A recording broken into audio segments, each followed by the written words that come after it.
Hello everyone, नमस्कार मेरे प्यारे दोस्तों। मैं हूं कुणाल और इस वीडियो में हम समझेंगे कि यार हमारे प्रधानमंत्री जी नरेंद्र मोदी जी अमेरिका गए और अमेरिका के राष्ट्रपति से मिले और काफ़ी हो हल्ला हुआ है टैरिफ से रिलेटेड बातों पे। तो इस वीडियो के अंदर हम समझते हैं कि क्या क्या हुआ है, ओवरऑल कंक्लूजन लेने का कोशिश करते हैं। तो यार सबसे पहले ये देखिए, जो हमारा सबसे पहला सा फोटो है और इस पे क्या लिखा हुआ है कि बी मिस्ड यू। यहाँ पे हमारे जो प्रधानमंत्री जी हैं और अमेरिका के जो राष्ट्रपति हैं ये दोनों गला मिलते हैं ना।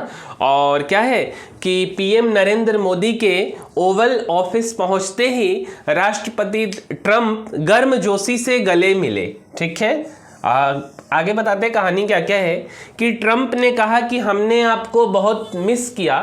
मोदी ने कहा तीसरे कार्यकाल में हम 3 गुना गति से काम करेंगे, है ना। ये बात है, ये हमारा सबसे पहला सा फोटो है। इस बात को समझते हैं हम लोग। देखिए इसके बाद, देखिए आप इसके बाद जब आप देखेंगे, है ना, तो क्या है कि अमेरिका में दिखी मोदी ट्रंप की केमिस्ट्री, सहयोग के नए युग की शुरुआत। ये है हमारे पेपर का हेडलाइन। ठीक है, और यहाँ पे देखिए तो यहाँ क्या क्या है, बाएं से दाएं मीन्स मोदी ट्रंप से एनएसए डोवाल, ये हमारे एनएसए अजीत डोवाल साहब हैं। उसके बाद विदेश मंत्री एस जयशंकर सर, ये हो गए हमारे एनएसए सर, ये एस जयशंकर सर, और ये नरेंद्र मोदी जी, और ये डोनाल्ड ट्रंप जी, है ना। और कौन कौन लोग हैं तो मंत्री रूबियो और एनएसए वाल्ज, ये अमेरिका की, ये इनकी टीम है ना। अच्छा, इसके बाद ये वाली जो फोटो है, इस फोटो को अगर हम देखते हैं तो क्या है कि पीएम मोदी के स्वागत के लिए ओवल ऑफिस में कुर्सी खींचते राष्ट्रपति ट्रंप, है ना। मतलब बताते कि ये वाली कुर्सी आपकी है और आप यहाँ पे बैठिए। उसके बाद जो अगला फोटो है कि अमेरिका के 2 दिवसीय दौरे के बाद भारत लौटते प्रधानमंत्री नरेंद्र मोदी। चलिए ये फोटो आपने देख लिया। अब देखिए, अब जो है कि क्या होता है, यहाँ से कहानी क्या शुरू होता है कि भारत टैरिफ लगाने के मामले में सबसे ऊपर है। अच्छा, कुछ छोटे देश हैं जो इससे भी ज्यादा टैरिफ लगाते हैं, लेकिन भारत का टैरिफ बहुत अधिक है। ये किनका कहना है तो डोनाल्ड ट्रंप साहब का कहना है, जो कि राष्ट्रपति हैं अमेरिका के। अच्छा, और समझिए और देखिए क्या क्या हुआ है। पहली बात कि ट्रंप ने सभी देशों पर जैसे को तैसा टैरिफ लगाया। अच्छा, जो जैसा करेगा उसको वैसा मिलेगा। दूसरा बात क्या है इनका कि बोले भारत टैरिफ लगाने में सबसे ऊपर। ठीक है, ये भी बात। और तीसरा क्या किए हैं कि भारतीय अप्रवासियों का दूसरा विमान से भेजने की तैयारी। मतलब यार अभी ना काफ़ी क्या हुआ कि जो मतलब क्या बोल सकते हैं, इलीगल तरीके से किसी दूसरे कंट्री में चले जाते हैं, उनको गुमराह करके भेज दिया जाता है, उनको बहुत ही बुरे तरीके से हमारे देश में भेजा गया है। ठीक है, एकदम जंजीर से पैर बांध करके। सबसे पहली बात कि उन लोगों को नहीं जाना चाहिए। ठीक है यार, अपने देश में काफ़ी सारा रिसोर्सेज है, काफ़ी सारा संसाधन है जिसका हम उपयोग कर करके, ठीक है, और अपने देश में हम अच्छे तरीके से रह सकते हैं, तो उनको जाना नहीं चाहिए। जब वो गए, उनको गलत तरीके से गुमराह करके जो एजेंट लोग हैं वो उनको भेज देते हैं, तो जो अगला देश है यार, बड़े भाई के नाते, अगर आप अमेरिका, ठीक है, आप बहुत बड़े देश हो, बचपन से हम लोग सुनते हैं, तो आप उनको जंजीर से बांध करके भेज देते हो, तो ये थोड़ा सा गलत है। ठीक है, और दूसरे प्लेन से भी भेजने की तैयारी है, उनको सही से खाना नहीं दिया जाता। क्या है नहीं है, जो प्रिंट मीडिया की बातें हैं, खाना दिया गया है कि नहीं, बट यार जंजीर से बांध करके भेजना थोड़ा सा गलत है, क्योंकि एक तो ऑलरेडी वो लोग गलत कर रहे और उनको सुधारा जाए, ना कि कुछ इस तरीके से उनको भेजा जाए, है ना। अच्छा जी, अब बात करते हैं हम टैरिफ के बारे में कि टैरिफ आखिर होता क्या है। ठीक है, तो टैरिफ क्या होता है, तो सबसे पहली बात भैया कि टैरिफ ना एक बॉर्डर शुल्क या टैक्स है। क्या है, एक बॉर्डर शुल्क है या टैक्स है। अच्छा, तो विदेश से आने वाले सामानों पर लगाया जाता है। जैसे मान लीजिए कि भारत में ना सबसे ज़्यादा जो प्रचलन है आईफोन का प्रचलन है। पैसा हो या ना हो, ईएमआई पर आईफोन लेना है। ठीक है, तो मेरे भाई आईफोन मान के चलिए कि 50,000 का है और भारत उस पर 100% का टैरिफ लगाता है, मीन्स वो अब इंडिया में आकर के कितने में बिकेगा, 1 लाख में बिकेगा। मीन्स कि अगर 100% का टैरिफ लगाता है तो अगर 200% का लगाएगा तो 1 लाख टैरिफ है ना। मीन्स बेसिकली हम क्या बोल सकते हैं कि जो सामान फॉरेन से आ रहे हैं हमारे देशों में, हमारे देश में जो नहीं बनता है उसके ऊपर टैरिफ लगाया जाता, तो विदेश से आने वाले सामानों पर टैरिफ लगाया जाता। अच्छा, इससे क्या होता है, तो इससे घरेलू मार्केट में विदेशी सामान महंगे हो जाते हैं।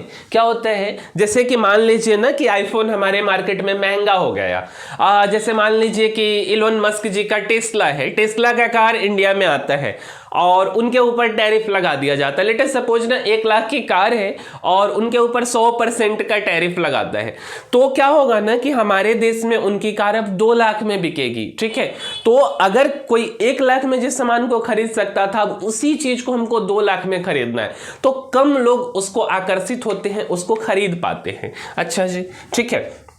और क्या, अब टैरिफ से सरकार को क्या फायदा है, तो टैरिफ से सरकार की इनकम भी बढ़ती है, बट सरकार का मकसद इनकम बढ़ाना फिलहाल इससे नहीं है। ठीक है, इसका मेन जो उद्देश्य है, तो इसका मकसद है घरेलू प्रोडक्शन को बढ़ावा देना, जो हमारे देश में उत्पादन होता है ना उसको बढ़ावा देना और देसी उद्योगों की रक्षा करना, मतलब हमारे देश के जो इंडस्ट्रीज हैं उनकी रक्षा करना होता है सरकार का मुख्य उद्देश्य। अब देखिए यहाँ पे ना टैरिफ के बारे में बात कर ली, जैसे कि आप सबसे पहला सा फोटो हमारा देखें, है ना, देखिए कितने प्यार से गला मिल रहे हैं। ठीक है, ये चीज बिल्कुल सही है, बट यार ये थोड़ा सा अकवर्ड है कि आप इस चीज को देखिए। यहाँ पे क्या है ना कि अमेरिकी राष्ट्रपति डोनाल्ड ट्रंप ने पीएम मोदी से मुलाकात के 2 घंटे पहले भारत समेत सभी देशों पर जैसा को तैसा टैरिफ, है ना, जैसे को तैसा को बोला जाता है टेक्निकल टर्म में रेसिप्रोकल टैरिफ लगाने का ऐलान किया। भाई अगर हम आपसे मिलने के लिए आ रहे हैं तो आप मेरे आने से 2 घंटे पहले ही हम पे टैरिफ लगा दोगे, आप यार पहले लगा दो ना। ठीक है, मेरे जाने के बाद लगा देते, एकदम 2 घंटे पहले मिलेंगे, अच्छे से मिलेंगे भी और टैरिफ भी 2 घंटे पहले लगा देंगे, तो यार ये थोड़ा सा गलत है। ठीक है, बट हम उस सेंस में नहीं जा रहे कि क्या है नहीं है। रेसिप्रोकल की बात आई, रेसिप्रोकल टैरिफ क्या होता है, तो रेसिप्रोकल टैरिफ यानी जो देश अमेरिकी सामान पर जितना टैरिफ लगाएगा अमेरिका भी उस देश के सामान पर उतना ही टैरिफ लगाएगा। मान लीजिए कि कोई सामान X है और भारत उस पर 100% का टैरिफ लगाता है, तो अमेरिका में भारत का कोई सामान Y जाता है, तो लेट अस सपोज हम मोबाइल की बात कर लेते हैं और हम आईफोन की ही बात कर लेते।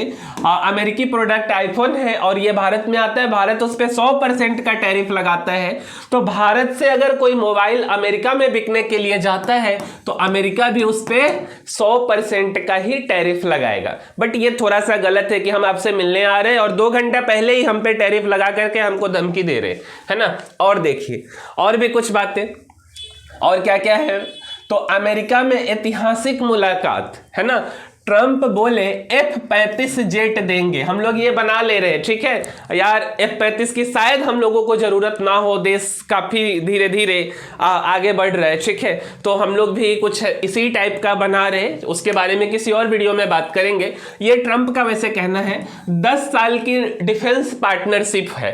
ठीक है, अच्छा मोदी जी का क्या कहना है, तो मोदी बोले भारत अमेरिका 1 और 1 11 नई ट्रेड डील से व्यापार बढ़कर 2 गुना होगा, ये बात है। ठीक है, अच्छा जी, इसके बाद ना ये एक बेसिकली बुक है जो कि पुराने कार्यकाल है ट्रंप सर का, वो ये मोदी जी को गिफ्ट करते हैं। ट्रंप ने पीएम मोदी को अपने पहले कार्यकाल की photo book our journey together, book का नाम है आवर जर्नी टुगेदर, की साइन की हुई कॉपी भेंट की। इसमें लिखा mister prime minister you are great. 320 पन्नों की इस किताब की ऑनलाइन कीमत 6,000 से 6873 रुपया तक है और इसमें हाउडी मोदी नमस्ते ट्रंप प्रोग्राम की भी तस्वीर है। चलिए ये तो गिफ्ट की बातें हैं, और क्या क्या बात है, तो मुंबई के गुनाहगार आतंकी राणा भारत को सौंपेंगे ट्रंप। ठीक है, ये सब कुछ बातें हैं। और देखिए और क्या क्या है, तो एक तो है अवैध प्रवासी अमेरिका से आजकल 2 प्लेन आएंगे, मतलब अभी आने वाले जो भी अवैध प्रवासी है बिल्कुल आने चाहिए, कोई दिक्कत नहीं यार, हम अपने देश में उनको रख लेंगे। सबसे पहला तो ये लोग गलती करते हैं, उनको जाना नहीं चाहिए, अपने घर सब कुछ बेच करके काफी कठिन रास्तों से 15,000 किलोमीटर दूर पहुंच जाते हैं, ये उनकी बहुत बड़ी गलती है। उनको गुमराह करके कैसे भेजा जाता मुझे नहीं पता, बट यार वो भी रिस्पेक्ट के हकदार हैं और उनको ना बाय रिस्पेक्ट लाना चाहिए, कम से come by respect in the sense यार खाना पीना खिला करके जंजीर में जकड़ करके तो नहीं लाना चाहिए। बट पता नहीं यार कौन से देश की कौन सी पॉलिसी है, मुझे नहीं समझ आता ये सब बात, ठीक है। और देखिए ये हो गया, इसके बाद और क्या है, तो इस बात को समझते। इस बात में क्या है कि भारत और अमेरिका के रिश्ते टैरिफ के सवाल पर उलझे। यार देखो ऐसा है ना कि जो लोग भी ना राष्ट्रपति बनते हैं अमेरिका के, पता नहीं प्रॉब्लम क्या है, कहीं ना कहीं जाकर के कुछ ना कुछ डिस्प्यूट हो ही जाता है। और हम लोग ना आज तक डिपेंडेंसी वाला आदत सीख करके रखे हुए हैं। मेरा यार कहना है कि मेरे पास जो चीज़ें नहीं हैं उस चीज़ें के साथ हम कंप्रोमाइज़ कर लेते हैं, उस चीज़ों का हम यूज ही ना करें, बट जो चीज़ें हैं उन चीज़ों का उपयोग कर करके हम दूसरे को अपने ऊपर डिपेंडेंट बनाए, ना कि हम दूसरे पे डिपेंडेंट बन जाए। जैसे भारत के पास क्या सबसे ज़्यादा मैन पावर है ना, और सबसे ज़्यादा अगर मैन पावर है यार तो हम इसको ट्रेंड करके इसको स्किलफुल बना करके ना हम दुनिया को अपने ऊपर डिपेंडेंट बनाए। बट हम लोग यार क्या कर रहे हैं ना, दूसरे के ऊपर डिपेंडेंट बन जा रहे हैं, ठीक है। अब देखिए इसी बात को समझते हैं, जैसे आकर के कोई हम लोगों पे टैरिफ लगा देते हैं, टैरिफ लगाने के पीछे का उद्देश्य क्या होता है कि कल होकर के वो कोई डील हमसे मनवा लें, या वो डील चाहे कुछ भी हो सकता है, उनको कुछ बेचना हो, किसी अमेरिकन प्रोडक्ट को इंडियन मार्केट में एंटर करना हो, ऐसा कुछ भी हो सकता है। तो देखिए इस बात को समझते हैं। तो इसमें क्या क्या है, तो मोदी ने मिलने से पहले ट्रंप ने जैसे को तैसा टैरिफ की बात कही और मोदी से मुलाकात के बाद उन्हें टफ नेगोशिएटर करार दिया। अब ये देखिए ये क्या चीज़ है भाई, ये तो वही बात हो गया ना कि गांव में किसी का झगड़ा हो गया किसी से जमीन के लिए, और यार झगड़ा होने से पहले एकदम 10-20 लोगों को बुला करके बैठा लिए, और जब सारा कहानी खत्म हो गया या जब आमने सामने हुए तो बोल दिए कि आप मेरे से बेहतर हो, ठीक है। यार आप टैरिफ नहीं लगाते तब ना अच्छी बात होती, ठीक है। तो एक तरफ टैरिफ भी लगा देते हैं 2 घंटा पहले और उसके बाद बोलते हैं कि आप टफ नेगोशिएटर हैं, ठीक है। अच्छा, ट्रंप की रणनीति टैरिफ की धमकी का इस्तेमाल करके मोदी सरकार को उनके पसंद की ट्रेड डील स्वीकार करने के लिए मजबूर करने की हो सकती है। क्या है पता नहीं, बट ऐसा माना जा रहा है, ये बड़े बड़े लोग कह रहे। यही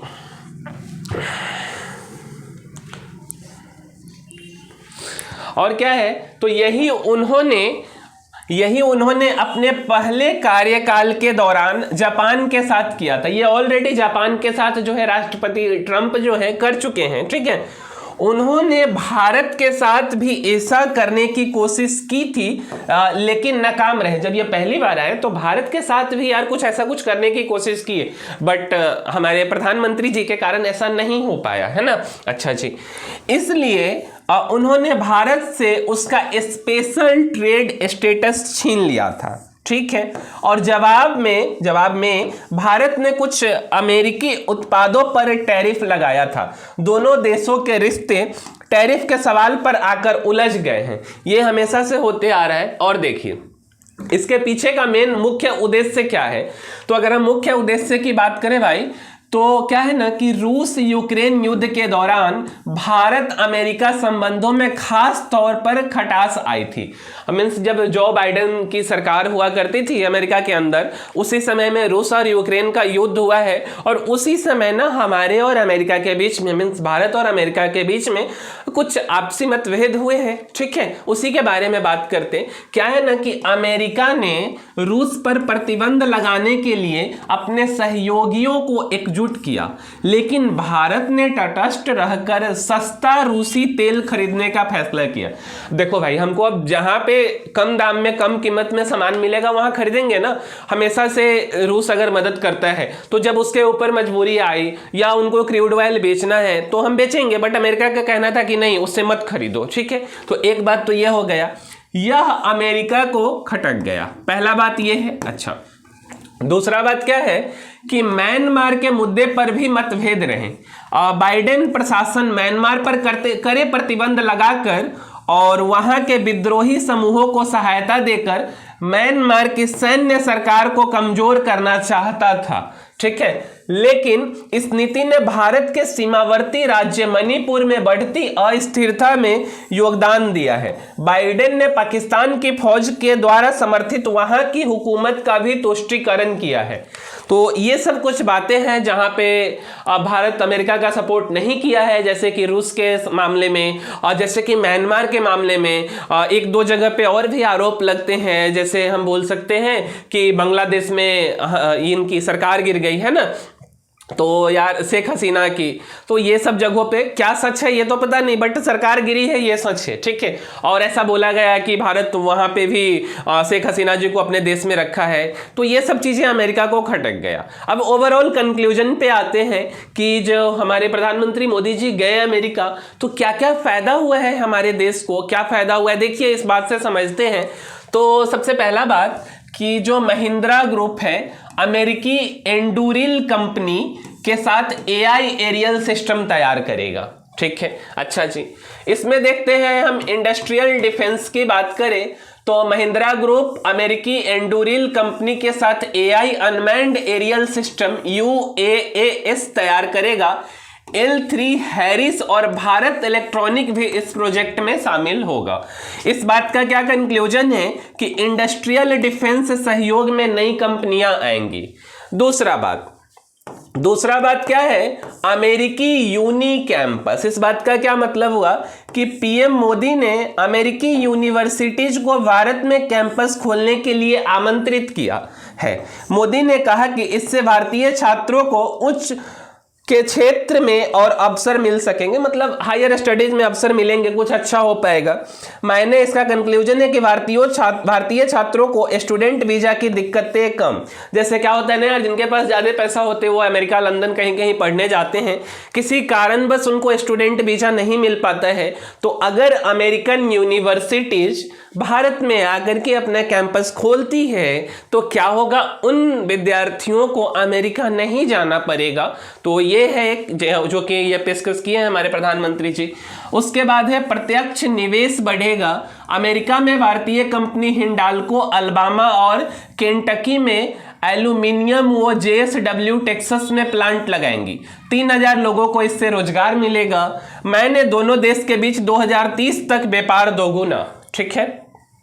इसके बाद है इंडस इनोवेशन मिशन। ये क्या है, तो स्पेस और एनर्जी के विकास के लिए इंडस इनोवेशन मिशन को और तेज किया जाएगा, ठीक है। अच्छा जी, इसके तहत कंपनी टू कंपनी और G2G सपोर्ट सिस्टम में नई कंपनियां को लाया जाना है। इसका क्या कंक्लूजन है कि भारत और अमेरिका की नई कंपनियां को लाभ देना, इसका कंक्लूजन है।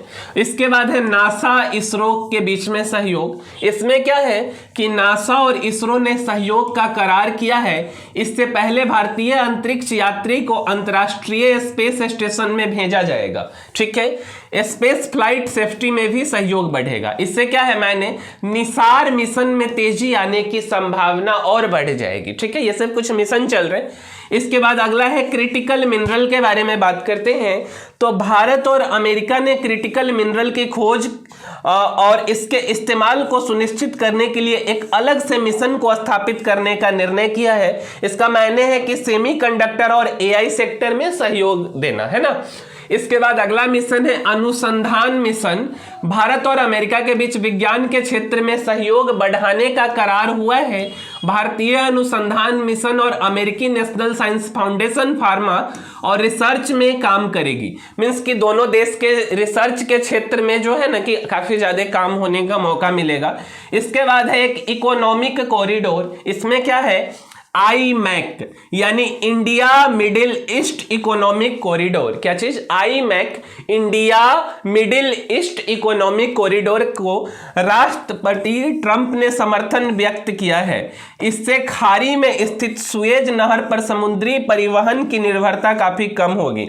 समुद्री व्यापार मार्ग में भारत का दबदबा बढ़ेगा। तो यही कुछ कंक्लूजन है ओवरऑल जो हम देखे हैं, ठीक है। मींस ओवरऑल हम लोग क्या क्या चीजों के बारे में बात की, तो एक तो टैरिफ के बारे में बात की है, और दूसरा कुछ इसके बारे में जैसे कि इंडस्ट्रियल डिफेंस के बारे में, प्रत्यक्ष निवेश के बारे में, नासा इसरो के बारे में, अनुसंधान मिशन के बारे में, इकोनॉमिक कॉरिडोर के बारे में, क्रिटिकल मिनरल के बारे में, इंडस इनोवेशन सिस्टम के बारे में, और अमेरिका यूनी कैंपस के बारे में। तो यही सब इस वीडियो का कंक्लूजन है, और इसी के साथ हम अपने वीडियो को समाप्त करते हैं।